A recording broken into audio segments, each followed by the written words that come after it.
News, सच जरूरी है। नमस्कार दर्शकों, आप देख रहे हैं MNS न्यूज टीवी और मैं हूं आपके साथ श्रद्धा तिवारी। तो आइए देखते हैं आज की खास खबर। एक नजर आज की हेडलाइंस की ओर। पाकिस्तान आज 22 भारतीयों को करेगा रिहा, अब संकट में शरीफ की कुर्सी। जेलेंस्की के धोखे पर यूएस की यूक्रेन को चेतावनी। तो आइए देखते हैं खबरें विस्तार से। पाकिस्तान आज 22 भारतीयों को करेगा रिहा।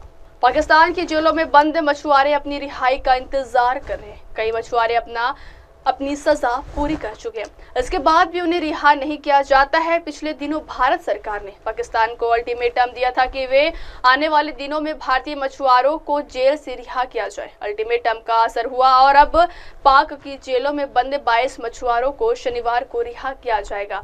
पाकिस्तान की जेलों में बंद 22 के करीब भारतीय मछुआरे आज जेल से रिहा होकर अपने वतन भारत आएंगे। ये मछुआरे अटारी वाघा बॉर्डर के रास्ते भारत पहुंचेंगे। यह लोग गुजरात के रहने वाले जो मछलियां पकड़ते हुए गलती से पाकिस्तान की सरहद में दाखिल हो गए थे, जिसके चलते पाकिस्तान पुलिस ने इन्हें पकड़कर जेल में डाल दिया।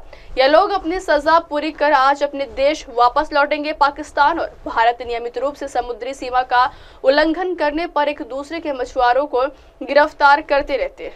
मछुआरों को दरिया में मछली पकड़ते हुए पता नहीं चलता कि कब यह मछली पकड़ते पकड़ते दूसरे देश की सरहद में दाखिल हो गया।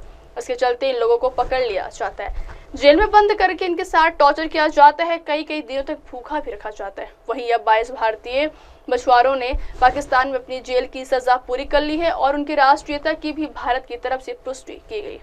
अगली खबर, अब संकट में शरीफ की कुर्सी। पाकिस्तान की सियासत में हलचल तेज हो गई। इमरान खान की पार्टी पाकिस्तान तहरीक-ए-इंसाफ अपने विरोधी गठबंधन को मजबूत करने में जुटी है। इस बीच JUIF के प्रमुख मौलाना फजलुर रहमान के विपक्षी गठबंधन में शामिल होने की अटकलों ने नवाज शरीफ की सरकार के लिए नई चुनौतियां खड़ी कर दी।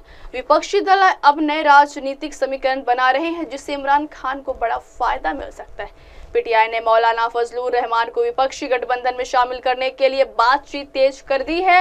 हाल ही में विपक्ष के नेता उमर अयूब खान के नेतृत्व में एक प्रतिनिधिमंडल ने फजलुर रहमान से मुलाकात की थी। इसके बाद से अटकलें तेज हो गई हैं।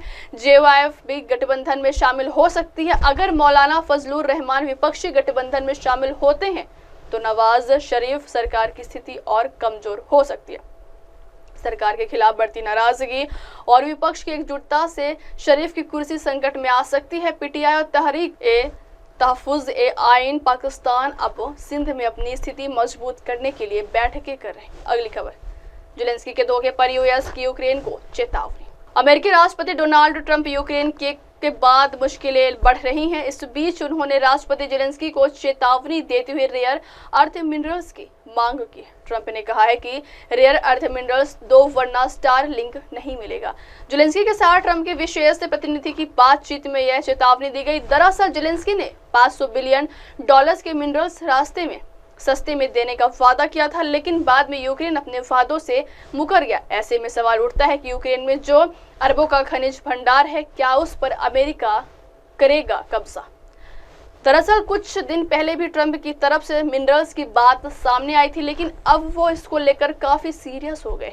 वैसे कहा जाता है अमेरिका फ्री में कुछ भी नहीं करता। पिछले 3 साल से अमेरिका जो यूक्रेन को हथियार दे रहे थे वो यूं ही नहीं दे रहा था, उसकी नजर यूक्रेन के खनिज भंडार पर थी। बताया जा रहा है कि पहले ब्लैक रॉक नाम की कंपनी को यूक्रेन की बड़ी जमीन दी गई, क्योंकि यूक्रेन की जमीन बहुत उपजाऊ है, लेकिन अमेरिका की असली नजर यूक्रेन में मौजूद रेयर अर्थ मिनरल्स पर थी। अब वक्त हो चला दर्शकों ब्रेक का। ब्रेक से लौटने के बाद देखिएगा देश और दुनिया की तमाम बड़ी खबरें। बने रहिए MNS न्यूज टीवी पर। नमस्कार। आप देख रहे हैं MNS न्यूज, सच जरूरी।